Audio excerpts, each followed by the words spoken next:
Alright, today we got turbocharged Silverado. It's taking me a little longer to get to this one than it probably should have, but I guess I got to be honest and admit that all of the turbo cars that have come through here in the last couple of months have all just been kind of total shit shows. So I've been dreading it a little bit, but this one looks pretty well put together, so hopefully we won't have any of those problems. So this one's basically started life out as an on3 kit from what I understand, and then it needed to be pretty heavily modified to actually fit and work and all that, which pretty par for the course.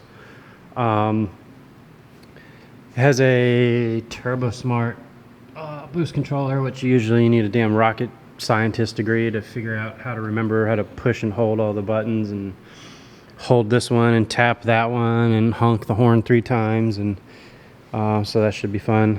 The only thing I really see that's standing out so far that's kind of weird is from what I understand, they've already kind of done some tuning on this, and I think they had said they had some like boost control issues, but it looks like they've bypassed the vacuum port on the bottom of the gate, but then there's a line here like maybe it was hooked up at one point in time.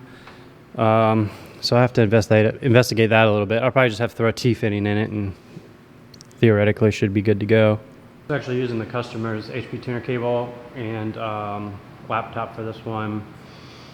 And again, they had done some tuning before, and looking through it, it seemed pretty normal. But then there was supposedly the beginning of an e85 tune, but I've looked at it about 4 times. So I can't really figure out some kind of like how or why they did some of what they did, so we'll probably just start all over again on that. And basically, with E85 in it, I can just say it doesn't run. It like kind of made it into the shop, but not really. So first thing I'm gonna do is just get it started and running on the ethanol.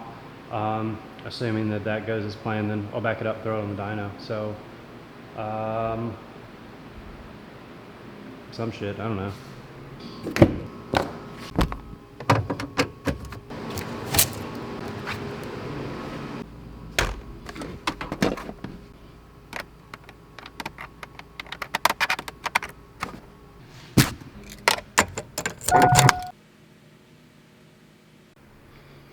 What do you think? Think it's gonna start?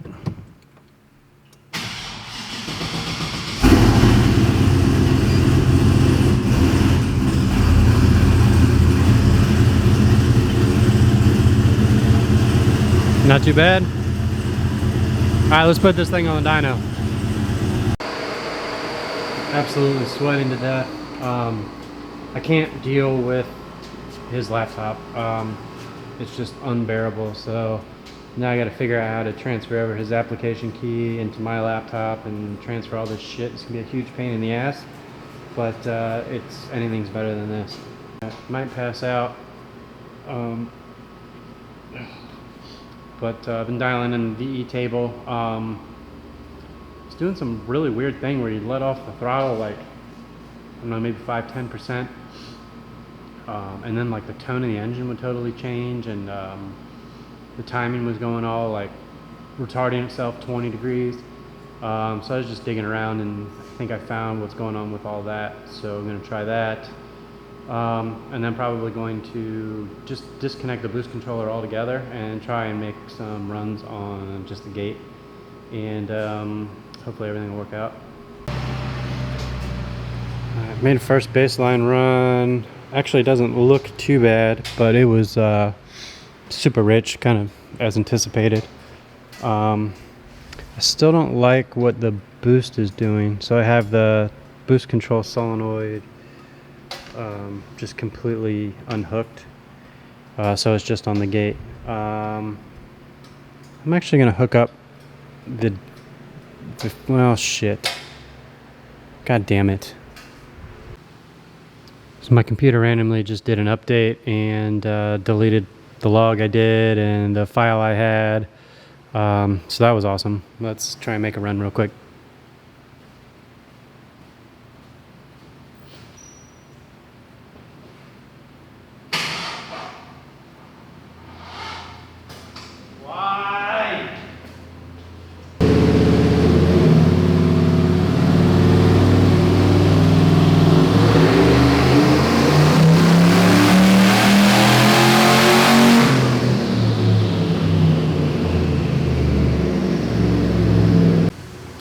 cleaned it out a little bit. Didn't rev that one all the way up. Boost is about 5 pounds and drops down to 2 pounds. Let me dig through this log and see if I can't straighten out some things that seem a little off. I think I got, damn it. Alright, I think I got everything working now. So, tweak the V table a little bit. Gonna put a couple degrees of timing in it. With the boost this low, really no point in spending a bunch of time here, but it'll help get the rest of it in check. So probably make another run or two like this and then try and figure out this boost controller.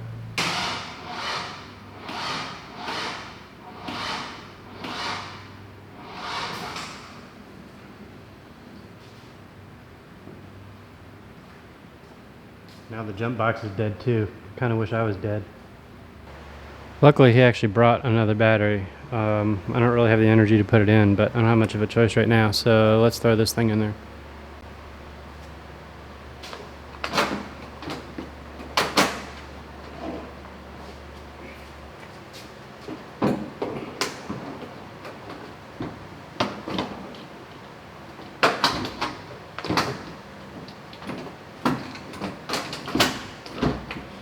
Alright, I think I need a vacation.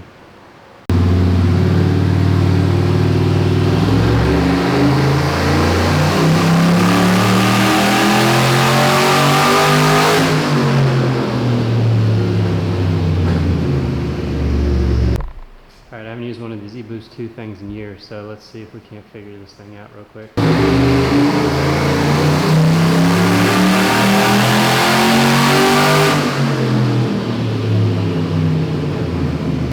Nothing. I'm not going to record anymore until I get this thing to work right. You know what actually makes the boost controller work better? Is when your stupid ass actually remembers to hook the lines back up. I don't know what the hell is wrong with me today. Throw a T inside of the gate. Okay, after reading the manual for 30 seconds and actually remembering to hook the vacuum lines up, ouch, I'm now a certified expert in the eBoost 2. Boost went up, I think it was like 7 pounds or so. Let's see.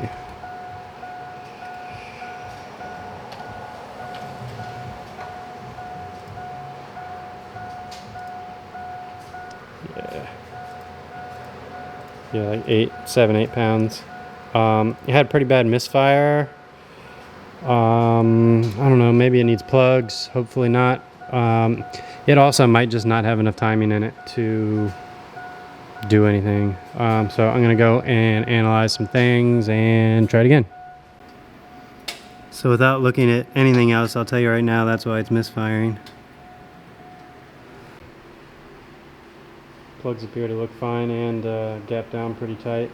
So check out this spark plug situation, or spark plug wire situation, I guess that would be. It's a little different.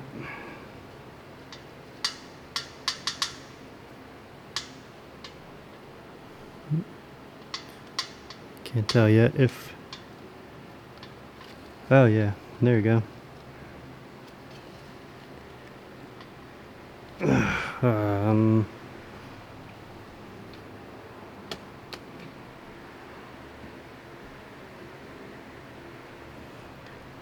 Still can't tell if there's the wire's not clipped onto the plug. Yeah, it was pulled out all the way. So that's just kind of a train wreck all the way around. I don't know what I'm gonna do yet. The wire next to that one is like the same deal. It's just like liquid down inside of there, so I'm sure that one's gonna have the same problem. Actually, that one looks about the same too. Check this out.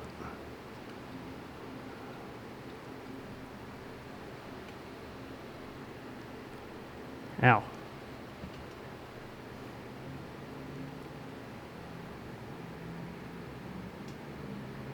The wire's just totally disintegrated. And here's the better of the two wires. And this one,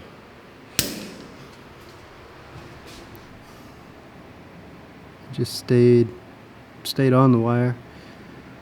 Oh man. Alright, a goodie bag dropped off last night.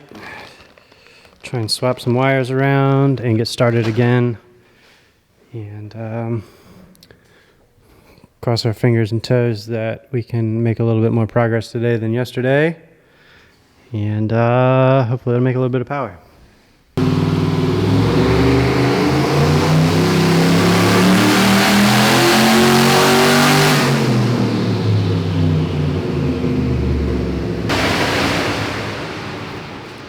No changes other than just the new wires.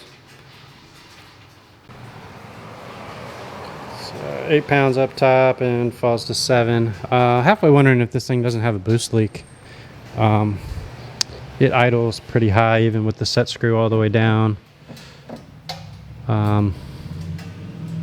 It's just kind of falling off a little bit, so keep an eye on that.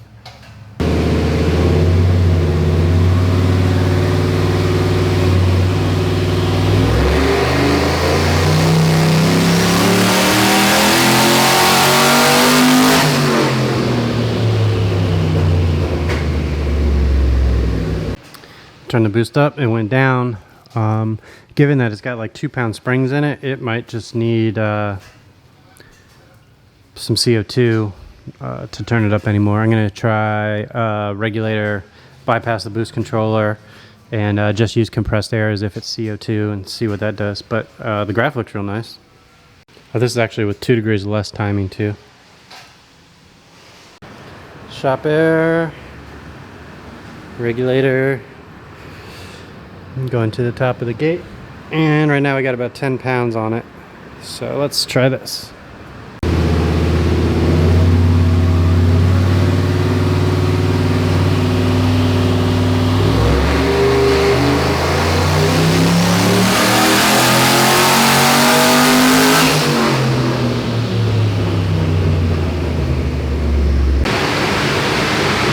A little better. We had 10 pounds and shit, dropped to 8.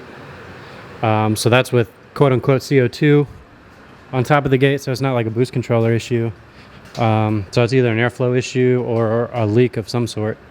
So that kind of might be something to deal with later. I'm not sure if it'll pick the sound up, but Wastegate diaphragm's leaking. That's probably why the boost is dropping.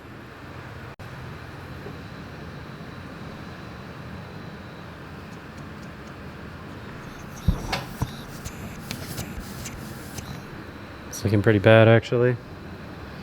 Can't catch a break. You can actually swap this T-fitting back for another 90 like it was and just bypass the boost controller altogether. Just one less place to generate a leak. Now you can really hear it. Holy shit, that's hot.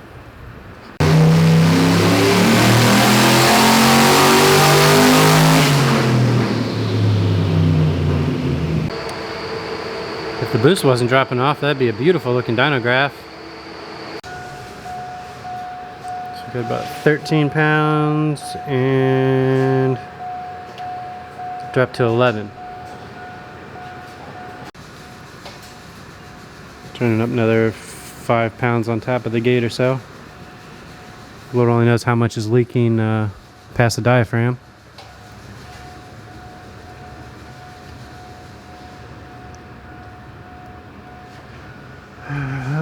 Put some like sleeve shits on the spark plug wires. So I can't tell if they're gonna explode off or not, but so far so good.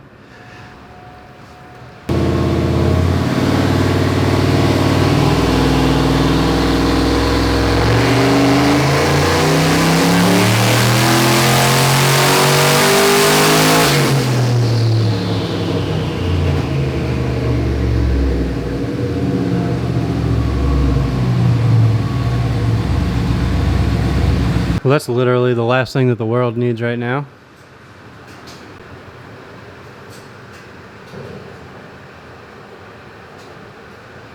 15. Felt a little bit better that time. Turn it up a little bit more. Actually, I'm going to bump that up just a touch.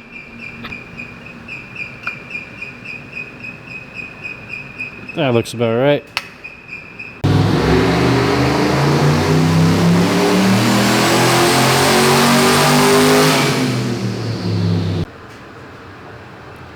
Didn't sound quite as happy that time. I pulled some extra timing out. Maybe didn't like that. Let's see what the boost actually went to. So we're up like 2 psi and didn't make any more power. Gonna take a look at the timing. Either way, it's running good and making some solid power. It's probably about 400 horsepower too much for the tires that are on this thing anyways. Let's take a look at the log. 0 knock retard.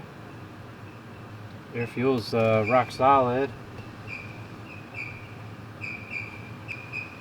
Yeah, timing's really low. It's only about 7 or 8 degrees. I'm gonna throw a couple degrees at it. Well, I'm gonna throw a degree at it, see if it gets any happier, and depending on what it does with that, then we'll decide what the next step is. Not sure if there's anything more annoying in the world than that fan.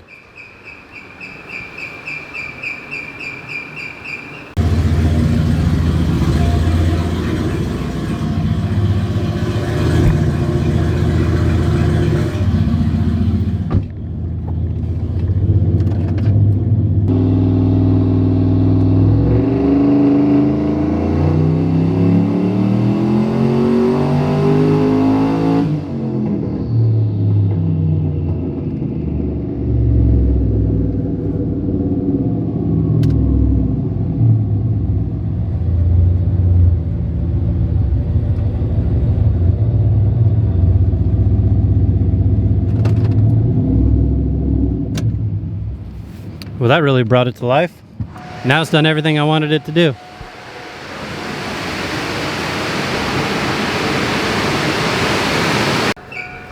Definitely brought the power in way slower, or the boost rather.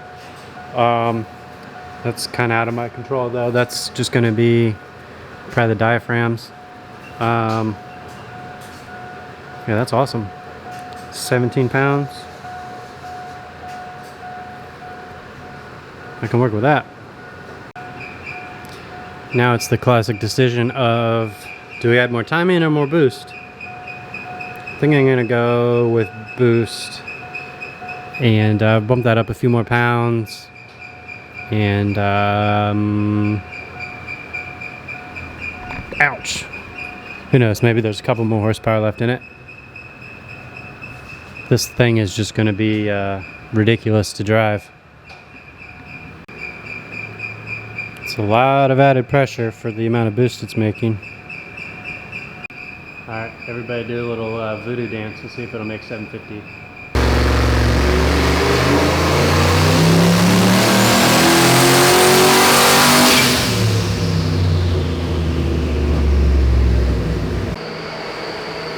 So the boost came in way sooner. Looked a little more normal. Looked like it was on its way to make some power, but it went like dead lean. I had to get out of it. That might be the end of it. Let's investigate and see if it's like a fuel pump deal or what's going on. All right, the log looks clean. I think I'm just gonna throw a fuel pressure sensor on it, make another run, logging fuel pressure. I love this dyno. And I just spilled some E85 on myself, so now it smells like I shit my pants.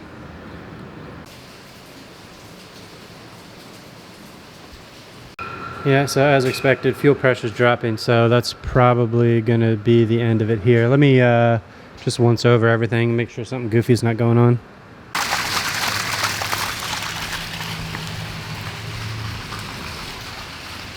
Alright, just spoke with a customer. He was looking for 700 horsepower, so we're a decent ways over that. Definitely looks like it wants to make a little bit more. Should do 750 pretty easy. Who knows, maybe it'll flirt with 800. but I got a handful of little issues to take care of. The big things we got to take care of are figuring out the wastegate springs. Jesus Christ. Alright, anyway, so got to figure out the wastegate springs and the leaky diaphragm issue, so that we can actually run a reasonable amount of boost without needing the CO2. The biggest one is the fuel pressure deal. I don't know if it's the regulator or the pumps or, you know, the other 20 things it could be. And there's something up with the throttle body, which may potentially just be like a intake manifold leak, as it's just moving way too much air, even with the throttle blade closed all the way. So we'll check that out. And other than that, it's just should be ready to rock and roll. So